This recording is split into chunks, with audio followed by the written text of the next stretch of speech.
রমজান আমাদের একটা জিনিস দিয়ে দিয়েছে কি আত্তাকওয়া, কি দিয়ে গেল আমাদের তাকওয়া।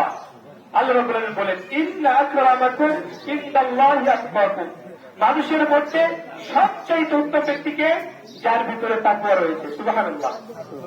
তাহলে সবচেয়ে আলাদা উত্তম ব্যক্তিকে যার ভিতরে কি রয়েছে তাকওয়া রয়েছে।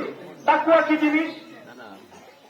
সাপোজ আপনাকে ধরুন নেই, আপনার বাসায় টিভি চ্যানেলের লোক আসে, আপনাকে বলল যে আজকে আপনার আমি ইন্টারভিউ নেব, আপনার সমস্ত ভালো গুণগুলো এখন বর্ণনা করবে, সারাদিন আপনার কাছ থেকে ইন্টারভিউ নেওয়া হবে। আপনি কি করবেন?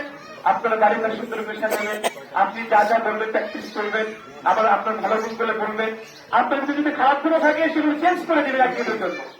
তাকওয়া ঠিক তত আপনার ভিতরে সকল প্রকার অন্যায় কাজ বেঁধে রেখে ভালো কাজ নিয়ে এসে আল্লাহর জন্য সম্পূর্ণ ভালো কাজ করার নামে কি হচ্ছে তাকওয়া হচ্ছে। সুবহানাল্লাহ।